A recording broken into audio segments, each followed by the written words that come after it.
Bonjour à tous, je suis Jonathan Siboni, fondateur et CEO de Luxury Insight, la première plateforme de data intelligence des maisons de luxe. Toutes les 2 semaines, Godfrey Dini, rédacteur en chef international, et Olivier Guyot, rédacteur en chef France chez Fashion Network, s'entretiennent avec les personnes qui façonnent le monde du luxe, de la mode et de la beauté.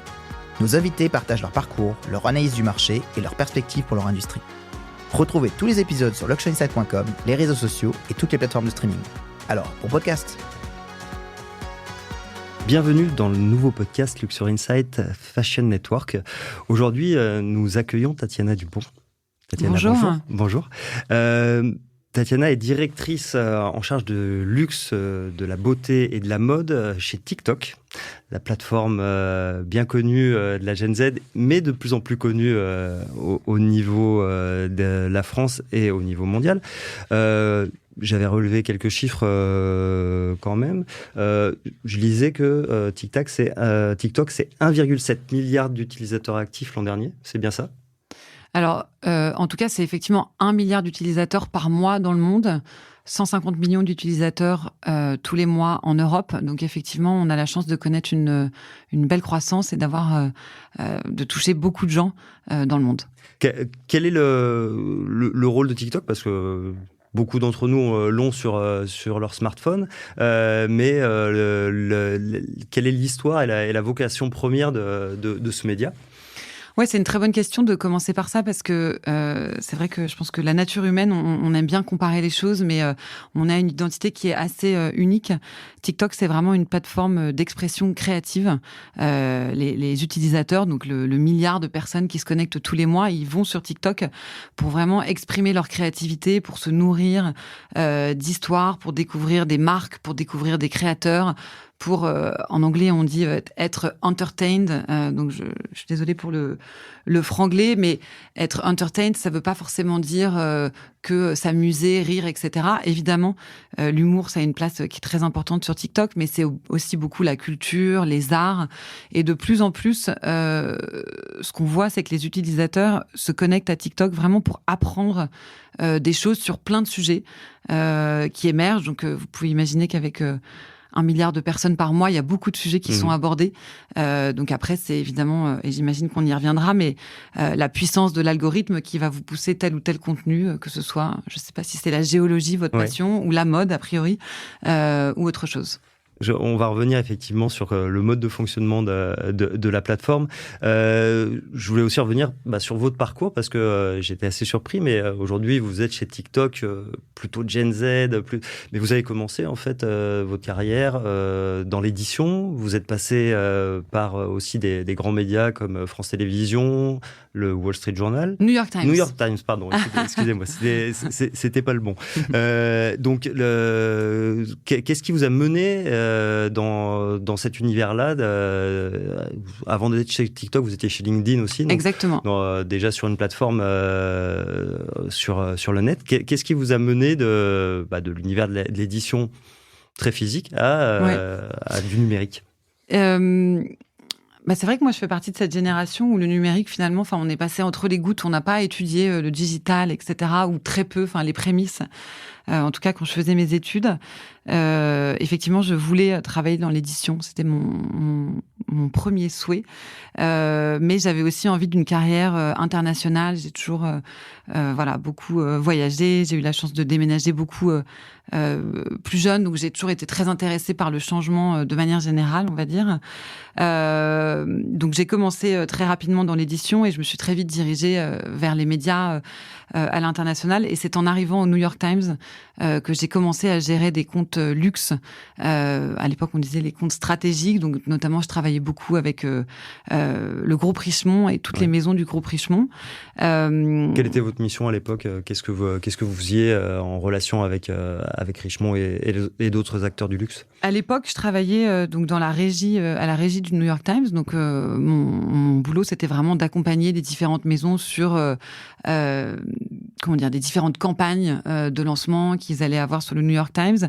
Ce qui était assez fascinant, c'est que je suis arrivée à peu près au moment, le début de l'ère du branded content, et ils avaient créé ce qu'on appelait le T-Brand Studio. Je sais pas, enfin, peut-être vous aviez pas connu ça, mais l'idée, c'était vraiment d'avoir un studio en interne de création, donc en interne au New York Times, qui s'inspire de ce qui marchait éditorialement. Il y avait une frontière très ferme entre l'éditorial et la pub. On n'a jamais... À l'époque, c'était très imperméable. Très, très imperméable. Et je pense qu'au New York Times, ça l'est toujours. Je ne travaille plus pour eux, mais je serais très étonnée du contraire.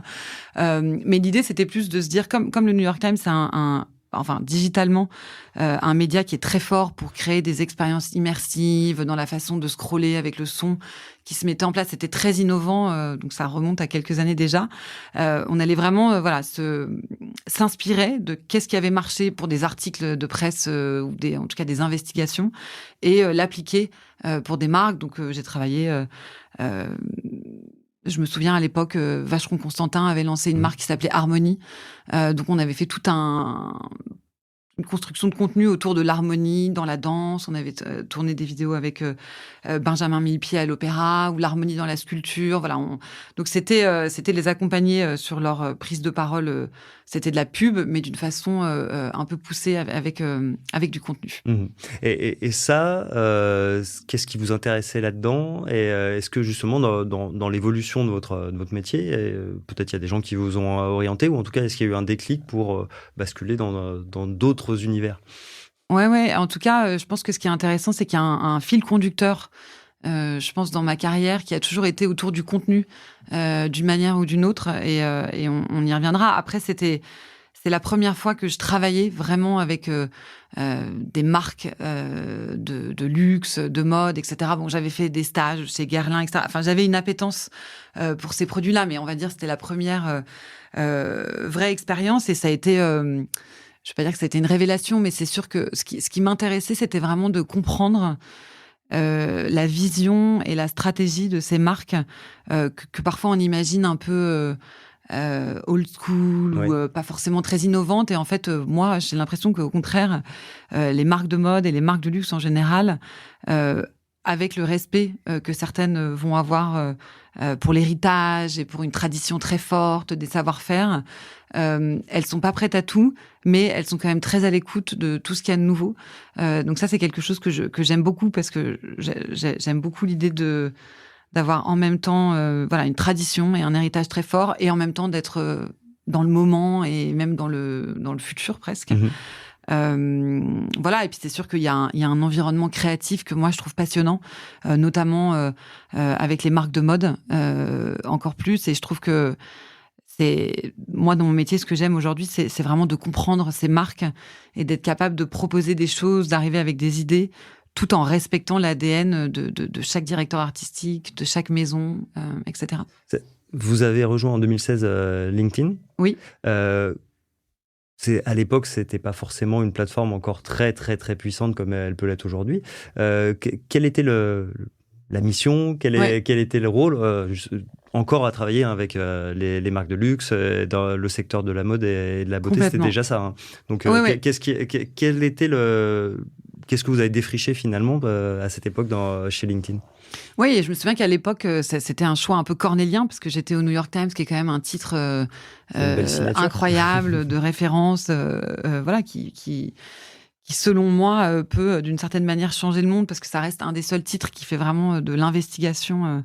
Mais la proposition de LinkedIn, c'était vraiment justement d'aller créer cette histoire autour du luxe et de la mode. Moi, c'est une plateforme que j'utilisais déjà beaucoup, et je voyais déjà le potentiel qu'il y avait. C'était le début on va dire, du côté, de l'éditorialisation un petit peu de LinkedIn, mais je trouvais qu'il y avait un environnement très propice en fait pour les marques pour aller raconter des histoires. Donc certainement très différemment d'un TikTok, bien sûr, hein, mais il y a quand même plein d'histoires à aller raconter.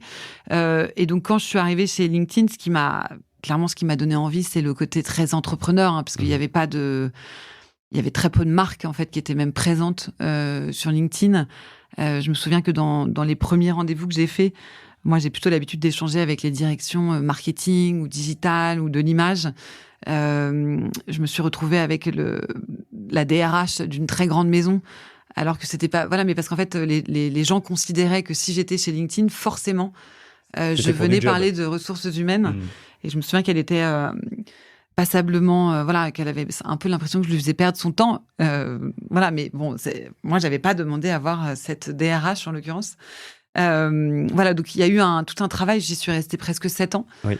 Donc c'est très long. Mais c'est vrai que c'est assez fascinant, le virage qu'a pris LinkedIn, et je pense qu'il y a une place très importante pour les marques de luxe et pour les marques de mode. Et moi, ma mission, c'était vraiment de les accompagner sur qu'est-ce que LinkedIn a vous apporté, comment est-ce que ça a du sens de l'utiliser, pourquoi ça a du sens que les leaders des différentes entreprises ou différentes maisons soient présents sur LinkedIn, qu'est-ce qu'ils peuvent aller raconter, toutes ces choses-là.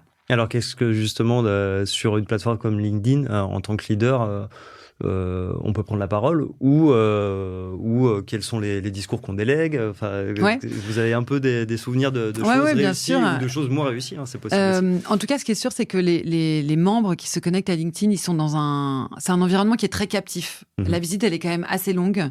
On n'est pas perturbé et c'est volontaire. Il n'y a pas de format qui arrive dans tous les sens. On est vraiment dans un flux qui est plutôt intelligent et intelligible aussi. Et ça contribue aussi à qu'est-ce que l'utilisateur va attendre du coup de son expérience. Donc c'est une vraie c'est une vraie opportunité pour les marques de luxe et les marques de mode d'aller raconter un peu qui elles sont d'une façon très 360, parce que sur LinkedIn vous allez toucher autant un potentiel futur employé qui du coup se renseigne sur comment est-ce que c'est de travailler, j'en sais rien, chez Dior, chez Vuitton, chez Chanel. Mais vous allez aussi potentiellement avoir quelqu'un qui a un angle un peu plus, actionnaire, ou en tout cas qui veut avoir des informations financières, donc qui va s'intéresser aussi, aux enjeux environnementaux, à la promesse sociale de telle ou telle entreprise. Et vous allez aussi vous adresser à des potentiels consommateurs, en fait, qui ont tout simplement envie de savoir ce qui se passe, ou qui vont regarder les shows en live des différentes maisons de couture sur LinkedIn. Donc, il y a plein de choses qui peuvent être racontées. Et pour revenir à la question initiale, évidemment que moi, je pense, mais c'est mon avis, c'est pas l'avis de LinkedIn, que les leaders ont leur place sur LinkedIn, et que on le sait très bien aujourd'hui,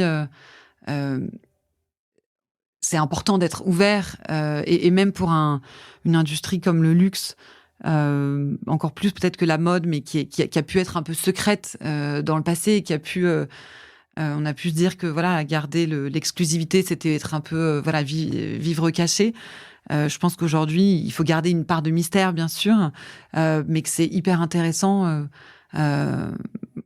pour un CEO, mais aussi pour un directeur artistique, d'aller raconter c'est quoi les inspirations, quelle est la vision, de donner envie à travers ça. Mais on raconte pas la même chose que dans un média traditionnel, classique, sur LinkedIn, que effectivement dans les colonnes du Figaro ou de la presse locale. C'est pas les mêmes propos qu'on tient. Oui, il peut y avoir des choses similaires. Je me souviens qu'il y a j'ai un trou de mémoire, le patron de Total, Patrick Pouyanné, non, n'est-ce pas, qui lui écrivait beaucoup sur LinkedIn, notamment qui faisait beaucoup d'annonces sur LinkedIn, ou même Michel-Édouard Leclerc, ça fait partie des patrons français qui est très présent sur LinkedIn. Donc je pense que c'est un canal de communication qui est plus direct que de passer par un journal. Évidemment, puisque c'est la personne qui l'écrit, ou en tout cas avec l'aide de son équipe, peu importe, mais en tout cas c'est son message et c'est posté depuis son profil. Donc je pense que l'impact, il est quand même un petit peu différent que d'être interviewé ou d'avoir une citation. Le poids du message est certainement un peu différent. En 7 ans, vous l'avez dit, comment vous avez vu justement l'influence du contenu sur une plateforme comme LinkedIn, et ça va nous amener vers TikTok, mais qu'est-ce qui vous intéressait dans cette plateforme-là, et qu'est-ce que vous avez pu mettre en place de fort est-ce que vous avez des exemples de choses qui ont très bien fonctionné? Ouais, mais LinkedIn a la chance d'avoir une équipe éditoriale qui a beaucoup grandi ces dernières années, en France notamment, et ailleurs. Donc c'est vraiment une équipe de journalistes, et eux en fait ont écrit des billets, des articles sur tout un tas de sujets. Donc évidemment, s'il y avait des annonces de résultats financiers du groupe LVMH ou du groupe L'Oréal, bien sûr, il y allait avoir des choses qui allaient être écrites autour de ça. Mais je me souviens que pendant le Covid, ils écrivaient aussi beaucoup autour de l'impact que ça pouvait avoir. Donc nous, moi, j'adorais travailler de façon étroite avec eux parce que voilà, je pense qu'effectivement, c'est le fil conducteur dans ce que j'aime faire aussi, c'est cette partie contenu. Mais clairement, tout le mérite leur revient. Et après, moi, à mon niveau, ce qui était important, c'est de convaincre les marques que c'était un terrain d'expression pour eux, LinkedIn, et que c'était pas seulement un terrain d'expression B2B, comme on dit, mais qui avait de la place. Et je pense qu'une des très bonnes illustrations, c'est de voir qu'aujourd'hui, toutes les marques de mode, en tout cas la plupart, font leur show live sur LinkedIn, au même titre qu'ils le font sur plein d'autres plateformes. Mmh. C'est devenu possible et compréhensible pour elles d'utiliser cette plateforme-là. Complètement. Là, vous parliez de la qualité du contenu, de l'équipe rédactionnelle, d'avoir une proposition valorisée, visuelle, dans l'écrit.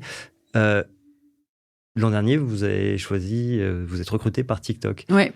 L'image de TikTok, en tout cas à ce moment-là, ou en tout cas pour la plupart des interlocuteurs qu'on peut rencontrer, c'est plutôt de la vidéo, comme vous le disiez, entertainment, très rapide pour les ados, voire pré-ados. Qu'est-ce qui vous a motivé là-dedans ? Et je suis sûr que vous allez me dire que c'est pas que ça, mais en tout cas, quel est le challenge qui vous a motivé en rejoignant TikTok ? Alors effectivement, ce n'est pas que ça. Non, mais je remets juste. Pour moi, c'est quand je dis entertainment, et d'ailleurs je trouve que ce mot il prête parfois à confusion. C'est plus vraiment de l'expression créative, je dirais. Mais ça, je pense que c'est important de bien l'avoir en tête. J'avais envie de changement, comme plein de gens qui évoluent. J'ai adoré mon temps chez LinkedIn, mais il était temps de laisser la place aussi à d'autres gens dans mon équipe. Mais c'est vrai que TikTok, je trouve qu'il y a vraiment un côté fascinant, quasi sociétal en fait, de compréhension de ce qui se passe auprès des générations plus jeunes, oui, mais pas que. Ça donne la parole à des communautés qui jusqu'à présent n'avaient pas forcément en tout cas qui n'était pas forcément visible parce que la construction de TikTok est assez différente. On n'est pas un réseau social. Je ne sais pas si c'est clair pour tout le monde. Enfin, je pense qu'il y a clairement beaucoup d'utilisateurs, mais on ne se pose pas toujours la question de est-ce que je suis sur un réseau social ou pas, etc. Mais c'est vrai que c'est hyper important d'avoir ça en tête, c'est que le contenu qui vous est poussé, il ne dépend pas avec qui vous êtes connecté. Il y a un algorithme qui va vraiment pousser du contenu basé sur ce qu'il détecte de vos centres d'intérêt, évidemment des marques que vous suivez, mais pas que. Ça va beaucoup plus loin que ça. Et donc, c'est ça, moi, que je trouve fascinant, c'est que du coup, on a accès dans son feed à tout un tas de contenus qui n'est pas que du contenu court. C'est en mars 2022, donc ça fait maintenant plus d'un an que la durée maximale d'une vidéo en organique sur TikTok est passée de 3 minutes à 10 minutes. Et pour moi, ça, c'est une excellente illustration de ce qui se passe sur TikTok. C'est que, oui, ça a commencé comme une plateforme de contenu court. Oui. Enfin, c'était la promesse, on va dire, de départ. Aujourd'hui, on a quand même on a des contenus qui sont plus longs. On était récemment partenaire officiel du Festival de Cannes. C'est pas un hasard. La culture, elle a vraiment sa place sur TikTok. On a mis en place comment on appelle ça, le short film festival TikTok lors du Festival de Cannes. Donc moi, je vois vraiment ça comme une plateforme d'expression. Alors, je suis pas effectivement Gen Z, etc., mais je vois vraiment ça comme un peu comme un laboratoire sociétal de ce qui se passe dans le monde. Et je trouve ça vraiment fascinant. Et je trouve surtout que pour les marques, il y a quelque chose d'incroyable à saisir. Pareil,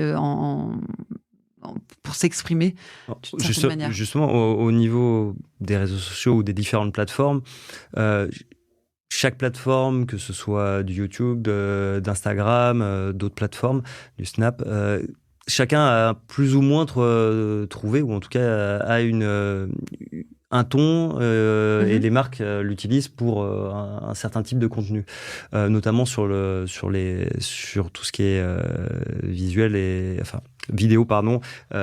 Forcément, YouTube partait avec une certaine avance et a priori a réussi à capter au niveau des créateurs une certaine audience de créateurs qui arrive à être bien rémunérés là-dessus. J'imagine que vous aussi, le changement de durée, c'est aussi pour challenger un acteur comme YouTube et aller chercher des créateurs qui s'exprimaient peut-être pas encore sur TikTok. Mais comment vous analysez la place de chacun? Et il y a forcément une concurrence, mais comment vous analysez la place de chacun?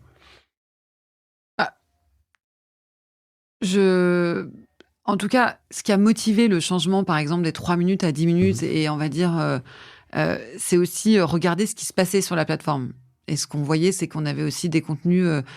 tous les contenus ne sont pas longs, mais il y avait quand même de plus en plus de contenus longs de manière générale. Et donc, il y avait une volonté pour les utilisateurs vraiment d'aller apprendre des choses sur plein de sujets différents. Donc, apprendre, ça ne veut pas forcément dire avoir une leçon, bien évidemment, mais ça peut vouloir dire aller dans les coulisses d'un défilé. Ça peut être effectivement un Loïc Prigent qui a créé son compte TikTok et qui va... décrypter les tendances des différents défilés sur un format vertical, etc. Donc, je pense que ce qui est intéressant, c'est de bien comprendre qui nous, on est.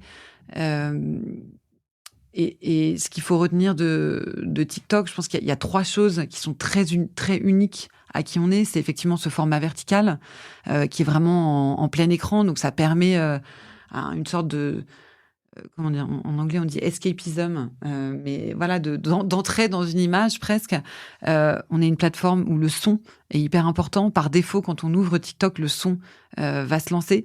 Et la plupart des utilisateurs utilisent TikTok avec le son. Donc, c'est pas un second écran TikTok. C'est vraiment quand on est sur TikTok, on est sur TikTok. On est en train de regarder le contenu. Et la troisième chose, c'est la façon dont on fonctionne. C'est pas ce qu'on appelle un graphe social, donc qui va être basé sur sa communauté, ses connexions, mais c'est vraiment un algorithme qui est basé sur l'intérêt, sur le contenu. Donc, ce qui compte avant tout sur TikTok, c'est d'avoir d'apporter quelque chose à la personne qui va regarder le contenu. Voilà. Et donc, cette histoire de temps, c'était aussi se dire, on laisse plus de temps aux différents créateurs pour s'exprimer. Le propriétaire de TikTok, ByteDance, a débuté en Chine avec Douyin. Et justement, Douyin est très axé sur l'apprentissage. Il y a beaucoup, vous parliez de ça, sur apprendre, s'informer, très axé là-dessus. Est-ce que il y a des éléments de Douyin qui sont justement dupliqués et il y a des choses qui existent aujourd'hui en Chine qui pourraient être poussées de manière plus forte sur le TikTok international? En tout cas, ce qui est sûr, c'est qu'aujourd'hui, on a vraiment on a la chance d'avoir une équipe en France qui va gérer justement... nous, on est l'équipe qui gérons les marques, qui accompagnons les marques sur TikTok, et on a une autre équipe la mission, c'est vraiment d'offrir du contenu varié, de faire en sorte que l'expérience pour l'utilisateur soit intéressante. Donc, c'est eux, typiquement, qui vont s'assurer de faire en sorte qu'on ait du contenu intéressant. Donc, ça passe par faire en sorte qu'il y ait des créateurs qui soient natifs de TikTok ou pas, qui sachent utiliser la plateforme. C'est travailler avec le Salon du Livre dernièrement, le Festival de Cannes, etc. Donc, de manière générale, en tout cas sur TikTok, oui, il y a clairement une évolution, en tout cas une tendance d'aller vers du contenu, on appelle ça de l'edutainment en anglais. Donc, c'est un mix entre de l'éducation et de l'entertainment, oui. Et ça, c'est ce qui se passe avec Douyin et c'est ce que fait ByteDance sur le marché chinois. C'est intéressant parce que pour les marques qui aujourd'hui ciblent aussi le marché chinois, si vous avez une expertise là-dessus, ça peut certainement être un élément pour les convaincre aussi de travailler différemment sur TikTok. Ouais. Alors après, nous, TikTok, on est vraiment... ça n'existe pas en Chine. On est une entreprise hors de la Chine. Donc j'ai pas nécessairement de réponse précise à cette question-là. D'accord. Donc vous leur apportez pas une solution aussi qui peut être transposée sur le marché chinois? Non. Non. On opère de façon totalement indépendante. Oui. On n'a pas de... Non. D'accord. Voilà. Et aujourd'hui, donc, les actions que vous mettez en place avec les marques, elles sont sur quelle zone alors ? Elles sont sur TikTok. TikTok, c'est une TikTok entreprise global. qui est internationale, qui n'existe pas en Chine. Mmh. Donc TikTok en Chine, voilà, ça, je me répète, mais ça n'existe pas. Donc nous, les opérations, elles sont partout dans le monde. Enfin, après, évidemment, à la discrétion de la marque. De la marque qui mais choisit en tout cas, c'est ses zones possible d'activité. de les avoir partout dans le monde, en dehors de la Chine. D'accord. Sur la manière dont vous travaillez avec les marques, justement, comment vous définissez les contenus justement, comment... pour toucher une cible pour une marque, vous arrivez à faire en sorte que l'utilisateur de TikTok vienne à, je sais pas, utiliser tel compte, regarder telle vidéo, pour finalement avoir ces marques-là dans son registre, en fait, qui puissent découvrir les marques. Bah, là, ça, c'est vrai que ça fait partie de ma mission au quotidien, c'est vraiment de les guider. Et aujourd'hui, la plupart des marques, de manière générale, et si on parle de luxe et mode, il y a très peu de doutes quant au fait qu'elles ont envie d'être sur TikTok. La plupart ont envie d'être sur TikTok. Mais effectivement, je dirais, surtout pour les marques de mode, il y a une question de, en fait, on y va comment ? Quelle histoire on raconte ? Comment est-ce qu'on respecte notre ADN et notre image qui est si forte sur une plateforme qui peut paraître au départ un peu éloignée des codes de ces maisons de luxe et de mode, etc. C'est vrai que sur TikTok, il y a quelque chose peut-être presque d'assez cru, en fait, de très authentique. Et c'est pas les codes de communication évidents pour les marques de mode. On a la chance d'avoir des équipes assez géniales, honnêtement, chez TikTok à Paris, avec des planeurs strat, par exemple, qui sont des gens qui ont travaillé pour la plupart avant dans des agences créa, etc. Donc, on travaille de façon très étroite avec eux pour vraiment aider les marques à décrypter les tendances, etc. Donc, alors, le planeur stratégique, quelle est sa mission ? Parce que tout le monde ne sait pas encore comment ça fonctionne. Donc, Le planeur stratégique, c'est vraiment sa mission, c'est de décrypter les tendances de manière générale. Donc, le planeur stratégique qui travaille chez TikTok va évidemment passer plus de temps à décrypter TikTok et à le réexpliquer de façon intelligible aux marques. Après, on recommande pas aux marques de à tout prix trouver la tendance parce que très souvent on nous dit mais quelles sont les tendances ? En fait, la plupart du temps, quand on est au courant d'une tendance, soit elle est déjà terminée, voilà. Ça vaut le coup pour une marque de s'accrocher entre guillemets à une tendance si y a un lien authentique avec cette tendance, il y a un vrai hook créatif. Dans ce cas-là, oui, mais on n'est pas une plateforme où il faut à tout prix répondre à la tendance et la suivre, parce que c'est déjà trop tard finalement. Donc il y a des choses, par exemple là dernièrement, il y a une tendance, je ne sais pas si vous avez vu, autour de Wes Anderson, qui est donc ce réalisateur qu'a priori, que les gens connaissent et qui a un univers qui est bien à lui dans les couleurs, dans la musique, dans la façon de filmer, etc. Et il y a eu tout d'un coup une tendance complètement organique qui est partie sur TikTok de comment recréer une ambiance, un univers Wes à la Wes Anderson. Donc, il y a différents types de contenus. Il y a des créateurs qui vont vraiment dire il faut que tu sois sur tel type de couleur, il faut que tu filmes à tel angle, etc. Voilà. Et il y a plein de choses autour de ça. On peut imaginer qu'une marque, je ne sais pas laquelle, qui a des codes proches, elle pourrait se dire ah bah tiens, on y va, on fait quelque chose. Mais une marque qui n'a rien à voir, qui est plutôt dans le noir et blanc, ça n'a pas de pertinence. Après, moi, je suis pas directrice artistique et directrice de l'image, mais c'est vrai que, en tout cas, ce qui marche sur TikTok, ça c'est sûr, c'est des contenus où c'est authentique. Je dirais pas spontané parce que je pense que ça fait peur à tout le monde, mais quelque part, peut-être qu'un jour on arrivera, même pour ces marques-là, à avoir des choses un peu spontanées.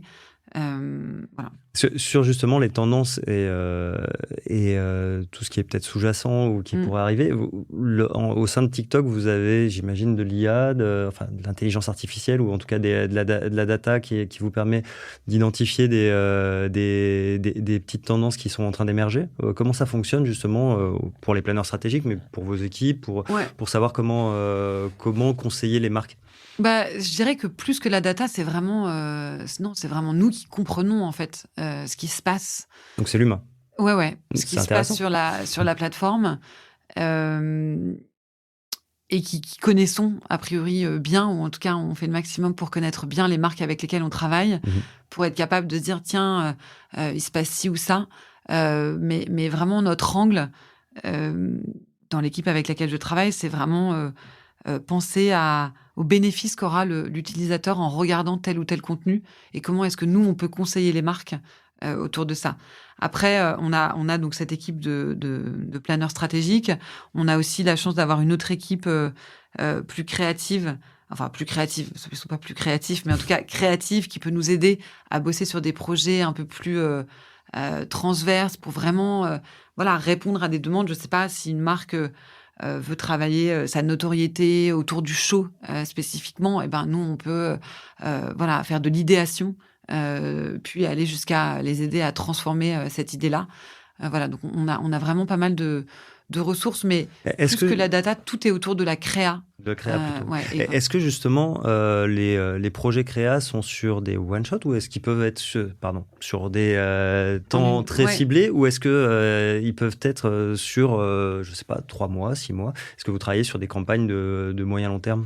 Non, de manière générale, quand il y a en fait, il y a 2 choses. Je pense qu'il y a, dans votre question, il y a la tonalité de contenu que va prendre telle ou telle marque. Ça, en général, ça s'inscrit dans le temps. Enfin, on recommande à personne de changer tous les mois. Et après, oui, ça dépend. Il y a des campagnes où ça va vraiment être un lancement qui vont être sur une certaine durée. On a travaillé, par exemple, avec un Vuitton au lancement de la collection Kusama. Donc ça, c'est quelque chose qui était quand même assez... qui s'est installé dans le temps. Il y avait plusieurs types de contenus. Donc non, en général, c'est quand même des choses qui sont un peu dans le temps. Et c'est ce qui est intéressant. Donc, c'est anticipé aussi sur le calendrier produit, sur les collections, sur les événements de chaque marque. Parce que ce que vous disiez, il y a encore beaucoup de marques qui ne savent pas trop comment se positionner sur les différents réseaux sociaux. Donc, vous c'est pas juste de la présence, c'est quand même une présence assez régulière avec un propos qui revient. Oui, parce qu'il y a un... Et d'ailleurs, je repense à votre question juste avant, comment on fait pour avoir dans son feed, comment on conseille les marques autour de ça. Oui, il y a un feed.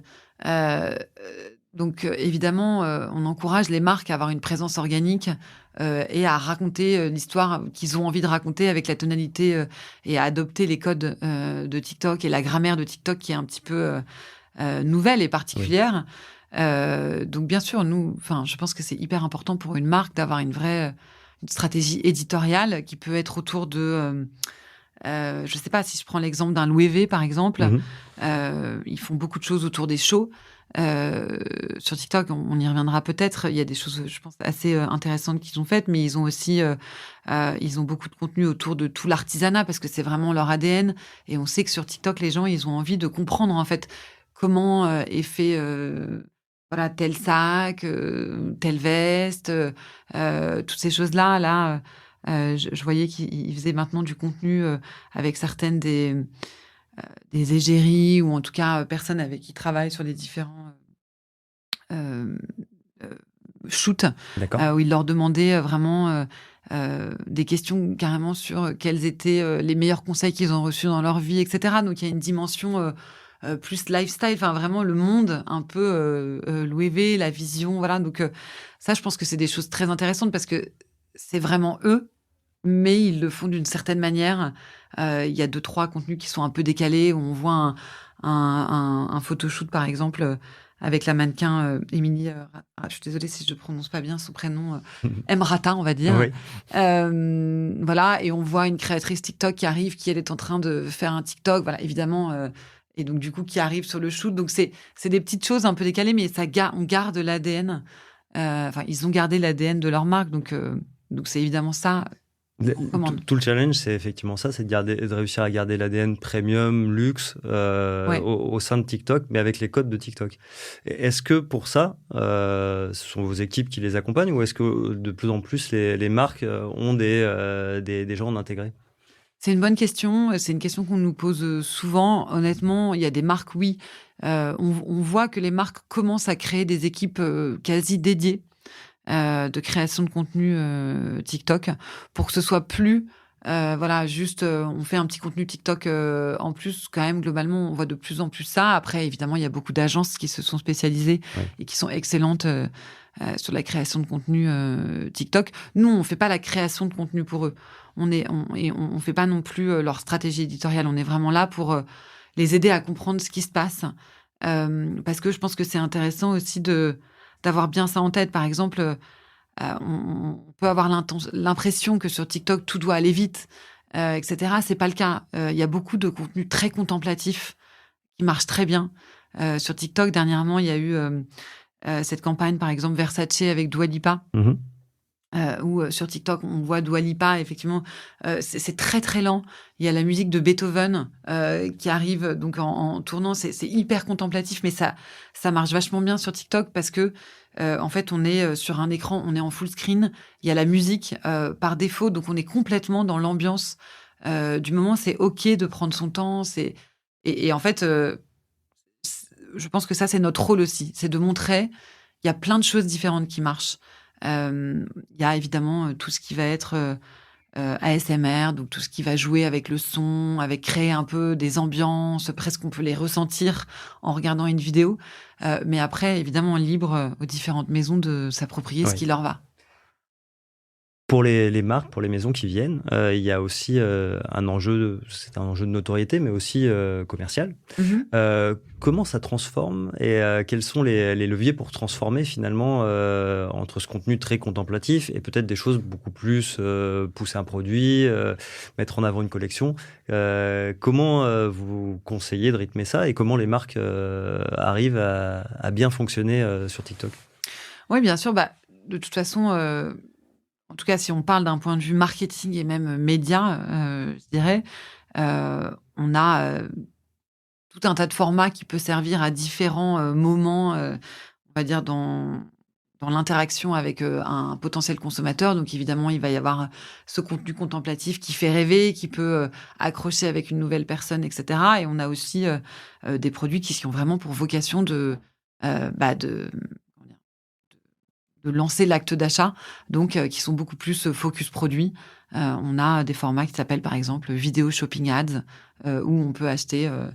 Donc il y a plein de choses, mais tout ça, évidemment, c'est des mécaniques à mettre en place pour aller raconter l'histoire, pour engager. On parle de, comment on appelle ça en français ? Du funnel pour arriver à l'acte d'achat. Le tunnel jusqu'au bout. Exactement, le tunnel. Jusqu'à la transformation. Exactement. Mais justement, j'imagine que c'est pas le cas, mais est-ce que c'est possible pour une marque de juste avoir cette option vidéo d'achat ou est-ce qu'il y en a qui font ça et ça marche quand même? Alors, c'est tout à fait possible, évidemment. Est-ce que ça marche? Il y aura toujours un exemple, oui, où ça va marcher. En fait, ça dépend. C'est vrai que dans l'équipe à Paris, on travaille avec un spectre de marques très large. Que ce soit le groupe LVMH ou même au sein du groupe L'Oréal, il y a quand même plein de marques très différentes. Il y en a certaines qui sont luxe, d'autres qui... Donc, c'est difficile de répondre à cette question. En fait, on ne va pas conseiller à l'équipe Dior qui voudrait, je dis n'importe quoi, travailler sur le relancement de Sauvage, de faire la même chose qu'à un parfum, on va dire, plus accessible d'une autre marque. Donc, il y a plein de choses. Après, on dit que dans le marketing, il faut travailler effectivement ce tunnel et que les gens connaissent et qu'ensuite ils considèrent tel produit avant de l'acheter. Bon, il y aura toujours effectivement des façons de passer, mais on a la chance d'avoir des formats, donc ce fameux vidéo shopping ads, qui est quand même lui aussi full screen, qui permet d'avoir derrière une vidéo qui peut être très engageante et avec devant des carousels de produits cliquables. Donc en fait, c'est un peu, ça peut être aussi quelque part un 2 en 1 dès lors que la campagne est bien mise en place, qu'on traque les bonnes choses et qu'on a les bons pixels, etc. En termes d'innovation, la beauté sur les réseaux sociaux, sur les différentes plateformes, a souvent été assez dynamique, assez porteuse. Est-ce que vous voyez que c'est toujours un univers qui est dynamique, notamment sur TikTok? Est-ce qu'il y a des choses qui sont testées? Est-ce que ça reste un des moteurs de l'innovation sur une plateforme comme TikTok? Complètement. La beauté, elle est très présente. Qu'est-ce qui bouge Et je pense que ce qui est intéressant, et une des raisons pour lesquelles la beauté, elle est aussi présente sur TikTok. C'est un peu ce que je disais au début. TikTok, c'est une plateforme qui laisse vraiment tout le monde s'exprimer et s'exprimer tels qu'ils sont. Et je pense qu'il y a beaucoup de petites communautés dans le monde entier qui se sont emparées en fait du pouvoir de la beauté, du pouvoir du maquillage par exemple. Il y a une communauté de make-up artistes qui est très présente sur TikTok, qui laisse libre cours à leur créativité vraiment, sans limite. Donc il y a vraiment une très grande place à la beauté. Et après il y a plein de tendances dans tous les sens. Il faut savoir que sur TikTok, il y a les utilisateurs de TikTok, la nostalgie a une place très forte sur TikTok. D'accord. Et les utilisateurs de TikTok aiment tout ce qui va être tendance un peu, qui reviennent en arrière. Donc, Y2K, les années 2000, les années 90. Et dans le maquillage, on le voit beaucoup. Il y a beaucoup de tendances aujourd'hui sur comment est-ce qu'on se maquille en 2012. J'en sais rien, comment on se maquille en 91. Donc, il y a un côté... Et comment vous expliquez ça, vous qui êtes aussi avec l'équipe de créatifs, comment vous analysez le fait qu'il y ait ce côté, ces petites Madeleines de Proust Je pense que de manière générale, la nostalgie, elle est très présente pour les jeunes générations. Et que c'est ces gens-là, aujourd'hui, beaucoup qui vont créer du contenu sur TikTok. Il n'y a pas que des très jeunes sur TikTok. Il y a quand même 67% des utilisateurs TikTok qui ont plus de 25 ans. Donc ça, c'est une source Kantar. Donc il n'y a pas... donc ça a basculé aussi, parce que pendant une période, c'était le ratio... il y a encore 3 ans, je crois, c'était à peu près le ratio inverse. Très honnêtement, j'ai pas les chiffres en tête d'il y a 3 ans. Peut-être vous les connaissez mieux que moi. Mais aujourd'hui, c'est ça. On est à 67% au-dessus de 25 ans. D'accord. Et dans toute la conversation qu'on vient d'avoir, bien sûr, le fait qu'on ait des contenus un peu différents, qu'on ait des contenus autour de l'art, de la culture, qui vont parler à plein de gens. Je ne sais pas si on peut parler de vieillissement de la population sur TikTok, mais en tout cas, il y a une évolution du type de personnes. Et pour revenir à la question de départ, la nostalgie sur TikTok, je pense que c'est aussi un peu un effet de... c'est mathématique, en fait, par la présence. Voilà. Sur l'activité de TikTok et sur la partie relation avec les marques, aujourd'hui, quel est le chiffre d'affaires d'un groupe, d'une entité comme TikTok et surtout, quels sont ces leviers de performance économique? Ouais. Alors, on communique pas du tout sur le chiffre d'affaires comme vous l'imaginez. C'est pour ça que je vous demandais les leviers de performance. Les leviers de performance, c'est-à-dire que on accompagne les marques dans leur stratégie média. Donc c'est surtout ça. Donc vous avez des accords avec eux. C'est pas aussi par rapport à la transformation de ventes via TikTok. Il y a des pourcentages, j'imagine aussi autour de ça de commissions. Alors aujourd'hui, il y a TikTok Shop qui s'est lancé aux États-Unis, en Angleterre et en Espagne. Ça n'existe pas en France. Donc aujourd'hui, c'est pas un levier de performance comme vous dites. Sur la France, sur la France. Donc après, le modèle, il est en train d'être, on va dire, c'est horrible, je ne sais pas parler français. Affiné, j'allais dire fine-tuné, affiné. Donc j'ai pas la réponse, j'ai pas les réponses à ces questions-là. Pour le marché français, en tout cas, ça n'existe pas aujourd'hui sur la France. Vous n'avez pas de date On aimerait bien, oui. Mais j'ai pas de date. Par rapport aux évolutions aussi de la perception de créateurs, d'influenceurs par le grand public, il y a des textes de loi qui sont passés récemment sur un marché comme la France. Il y a aussi certaines campagnes qui a été menée contre des influenceurs pour remettre en cause leurs pratiques. Vous, en tant que plateforme, comment vous analysez ça? Est-ce que ça a un impact aussi sur la crédibilité de certains des créatifs, des influenceurs? Quel est le rapport que vous avez par rapport à cette situation-là? Alors, c'est vrai qu'on a peu parlé des créateurs et c'est pourtant une des composantes vraiment cruciales de TikTok parce que ce qui est intéressant, et on parlait tout à l'heure rapidement un peu de l'algorithme, etc., mais c'est que le contenu, il n'est pas, par exemple, il n'est pas descendant, mais plutôt montant. Donc, c'est plutôt les créateurs qui vont créer des tendances, qui vont s'exprimer, etc. Donc, on sait que aujourd'hui, c'est une de nos forces. Et donc, évidemment, on fait tout pour travailler très bien avec eux. On a une équipe à Paris qui travaille, dont le boulot, c'est vraiment de travailler avec les créateurs, notamment pour nous aider à identifier quel créateur peut travailler avec quelle marque, etc. Donc, on est très au fait de tout ça et on respecte évidemment leur travail et globalement... Et sur les notions justement d'influence et de cadrage de l'influence, vous voyez que ça peut être un frein ou vous voyez au contraire que il y a une perception assez claire de ce qu'il faut faire aujourd'hui suite à des prises de décision juridiques?